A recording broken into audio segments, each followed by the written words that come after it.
That's right, my beautiful watchers. It's time to revisit some childhood trauma.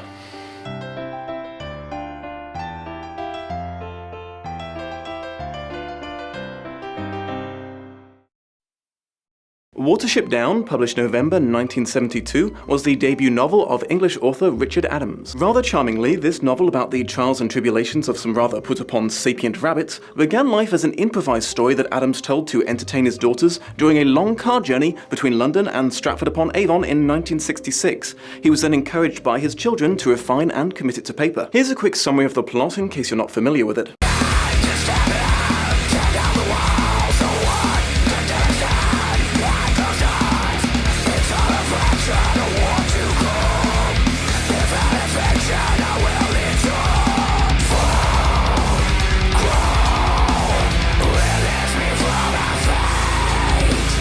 Oh, did I not mention it goes in really hard on the blood and suffering? I kind of assumed even if you hadn't read this book or seen the film that came of it, you probably knew of its disturbing content by reputation. It's the story of a small group of rabbits who flee their homeland based on the warning of a possibly magical bunny, travel a long way to find a new one, and end up going to war with a nearby totalitarian regime. These rabbits fight each other bloody, they vomit blood as they choke to death in snares, they enact horrible disfiguring punishments on each other, and there's even a rather graphic description of the genocide of an entire rabbit settlement at the hands of human exterminators. According to Adams, he never intended to upset the children exposed to his work. He simply didn't want to pull any punches regarding the hardships animals face in the wild and at the hands of humans, therefore holding true to his strong beliefs in environmentalism and animal rights. These rabbits have a surprisingly rich oral culture in the form of tales of a legendary, seemingly demigod rabbit with a name that I am definitely going to have trouble saying out loud.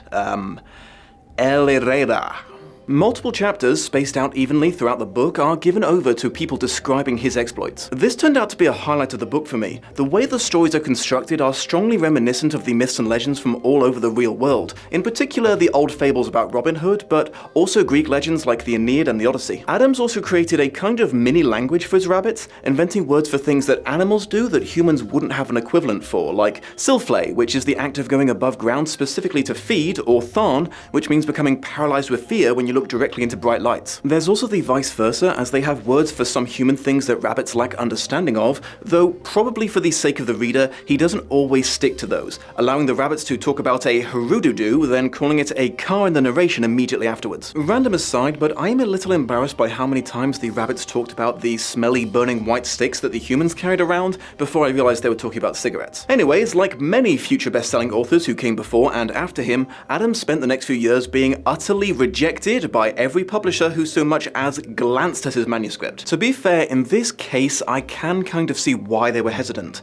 Not a lot of people saw potential appeal for adults in a story about rabbit friends, and the sheer amount of blood and suffering involved was considered to be questionable content for children. When it was finally picked up by a small-time publisher, it immediately sold enough copies to be picked up by a big-time publisher and went on to sell over 1 million books worldwide, winning Adams the Carnegie Medal and the Guardian Children's Fiction Prize. The book received some criticism for poor female representation, and yeah, that's a fair cop. There are 0 lady rabbits in this with any agency whatsoever. They're objects to be treated badly by the villains and well by the heroes. Adams appears to have acknowledged this and attempted to correct it in the sequel book, a compendium of short stories set in the same world, several of which star female protagonists. Many political and religious allegories have been assigned to the different characters and rabbit factions over the years, but Adams himself has consistently denied any such intent in his writing. From the day it was published to the day that he died, Adams swore blind that he simply made up a story about rabbits. The film, released on the 6th of July 1994, was largely the passion project of the producer Martin Rosen, who wrote the screenplay himself and took over as director after John Hubley left the project after a dispute between them. He and Adams would go on to become lifelong friends. The voice cast consisted of a surprising amount of classic British actors, including Richard Briers, Harry Andrews, Zero Mostel, and John Hurt as Hazel, the lead rabbit, giving fans of Ralph Bakshi's Lord of the Rings a weird feeling as they heard Aragorn's voice coming out of a bunny. Go away?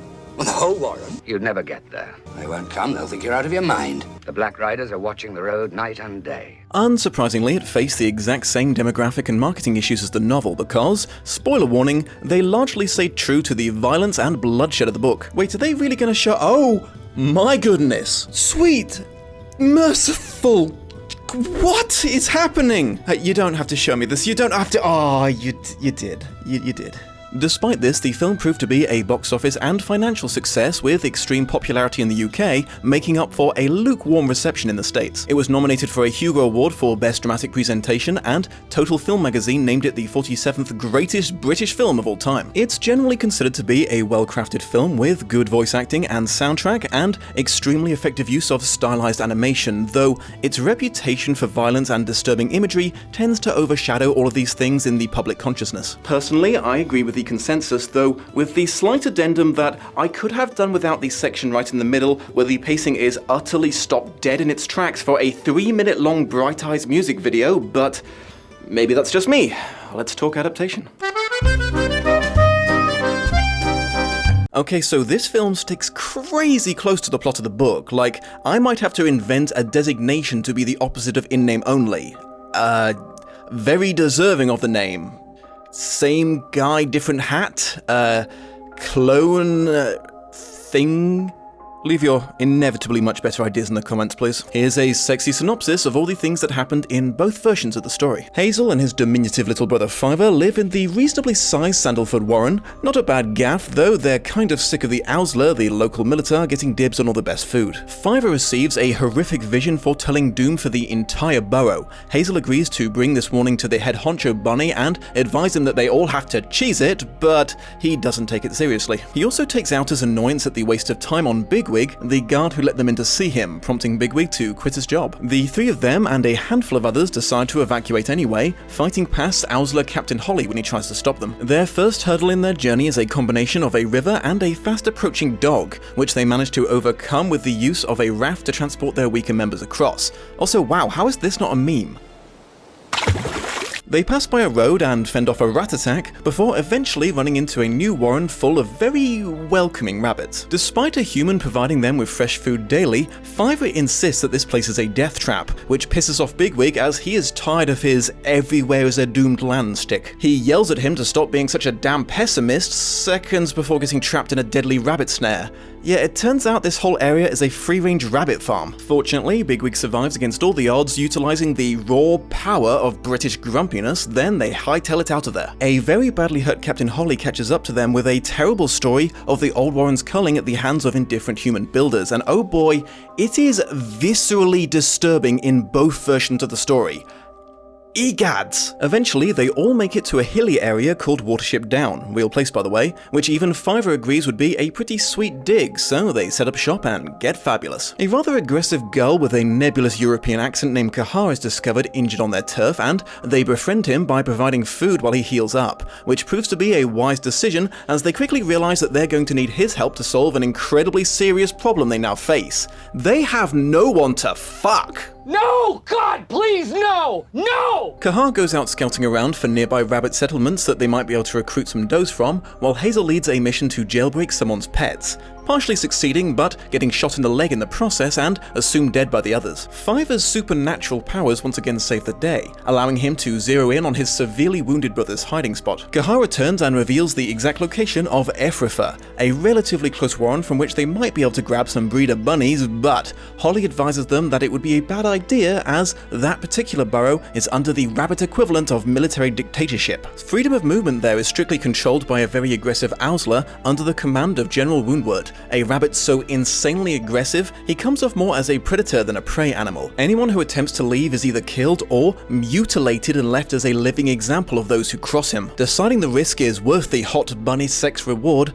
Hazel leads a strike team to Ephrafa and Bigwig infiltrates them by pretending to be an opportunistic Owsler recruit. He singles out some does who clearly want out and insists on springing a rabbit named Blackavar as well when he sees the disfigurement that Woundwort ordered done to him. He busts them out and the group manages to escape with the help of Kahar's air support and by putting the sailing experience they picked up on their travels to good use. Things seem great for a bit, but unfortunately, a consumed with rage Woundwort had them tracked back to their new home and laid siege to it. Hazel comes up with a master plan to go and lead a guard dog from a local farm to the enemy and leaves Bigwig in charge of defending the borough until they return, which he does tenaciously at the cost of great personal injury. Hazel's plan succeeds and the dog scatters the invading rabbit army, killing Woundwort as he makes a shockingly brave last stand alone against it. In a slight hitch, which Hazel is captured by a cat during the process, but her owner, a little girl, intercedes to save and release him, so he gets to go home and everyone in Watership Down lives happily ever after. After a time skip, Hazel dies of old age and his soul is invited to join Elirera's personal Owsla in the rabbit afterlife. I have to admit, my past experiences with adaptations led me to believe there probably wouldn't be any references to the rabbit's mythology, so I was pleased when the film started with a segment about Elirera and the creation of the world. The change in animation in this segment was also a really good choice and added to the surprising feeling of realness to this history and pseudo-religion. I also appreciated the little touches they included that a book reader would know to look for, like Woundward actually considering Hazel's attempt to work out a good compromise for both sides in his parley for just a hot moment before his arrogance and pride overruled the possibility. They also included the fact that despite being a complete arsehole, his memory still became a bit of a legend. Because he was so fierce and fearless, the rabbits around him were inspired to not feel like the ultimate prey animal for just a little bit, so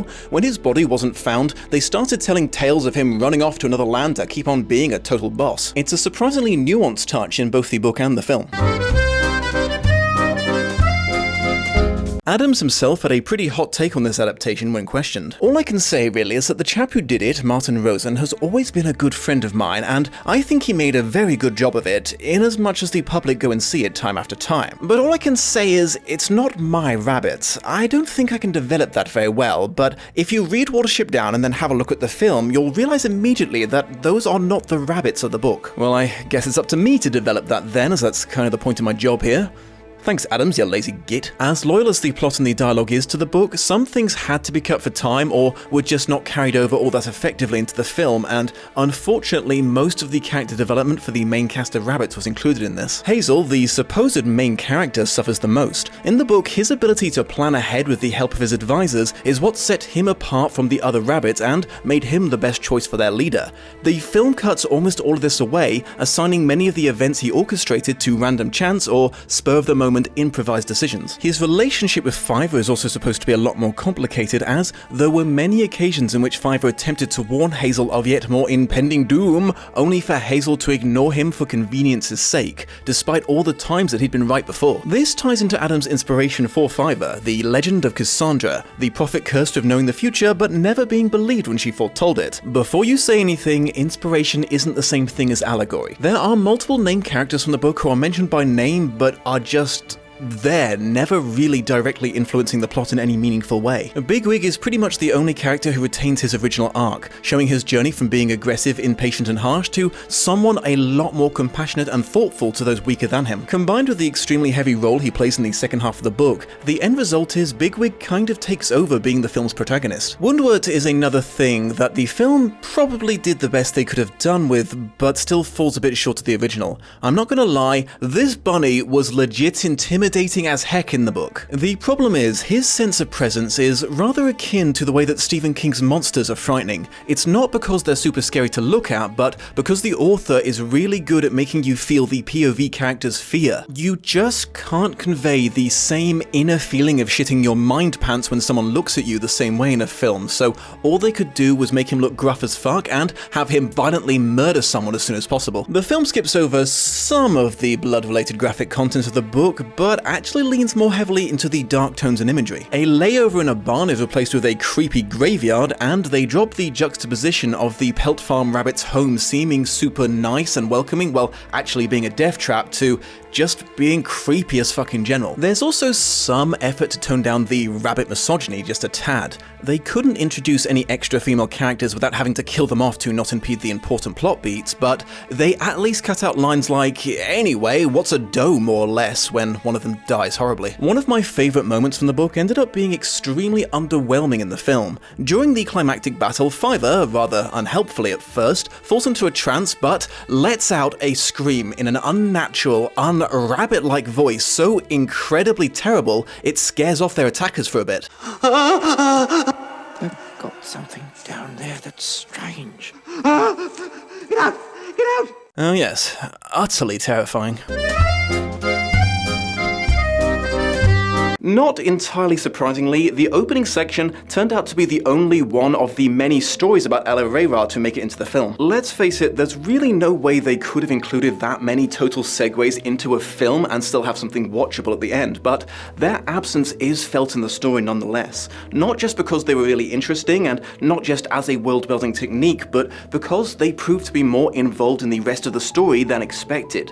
Hazel's plan to save the Watership Down Burrow at the end took a little inspiration from every story that had been told throughout. Adams managed to tie all the different parts of the book together while also providing a surprisingly realistic example of why oral histories were so useful to ancient cultures, passing down skills and useful ways of thinking between the generations through these fantastical stories. As per adaptation modus operandi, a few side characters were either omitted or conglomerated into the leads, additional rabbits that left for the refugees or turned up with Holly later, that sort of thing. In addition to Kahar the Gull, Hazel also flexed his interspecies alliance forming skills when he saves a mouse from a bird of prey. His little friend returned the favor later when his people gave them much needed early warning of Woundwat's approach. Another example of Hazel's leadership sadly absent. Final thoughts. So yeah, Adams was on the money. While the plot is crazy accurate to his book, the characters are so watered down, they're just not his rabbits anymore. That said, I maintain that the movie as a whole is ahead of most adaptations for book loyalty. You certainly can't claim that they didn't take the bad with the good when it came to being a story with no ideal demographic, and I don't think what they had to change necessarily subtracts from the quality of the film. It's not Adams' rabbits, but it's still a pretty impressive adaptation. So, fun trivia. Adams originally planned for Bigwig to die of his injuries after saving the Warren, but his heroic end was vetoed by his daughters, who had fallen in love with the character. That's kind of fucking adorable, I have to admit. As I mentioned earlier, he went on to write a sequel, then moved on to other types of animals suffering horribly at the hands of humans, then, in a bit of a twist, into erotic thriller. Several of these were also turned into movies. In 1999, Watership Down was adapted again, this time into a TV series that ran for 3 seasons and once again starred an impressive alumni of British talent, including Stephen Fry, Dawn French, Rick Mayall, John Hurt, and Richard Briers. It returned yet again in 2018 on Netflix, starring James McAvoy, John Boyega, and Ben Kingsley. Apparently, Watership Down is just where it's at for the big names in British acting. Over the years, it also spread into radio, theatre, and even role-playing games. Unfortunately, there is a bit of a moment in the history of this first adaptation. When Adams was sadly on his way out at the ripe old age of 96, his now adult daughters were managing his estate for him and discovered evidence that Martin Rosen, their father's lifelong close friend, had been illegally claiming ownership of the complete copyright to Watership Down, withholding huge amounts of royalties gained from merchandise and other adaptations that should have been going to the financially struggling Adams and his family. It looks like they held off on the lawsuit until after their father's passing, possibly sparing him from finding out about his best friend's betrayal, but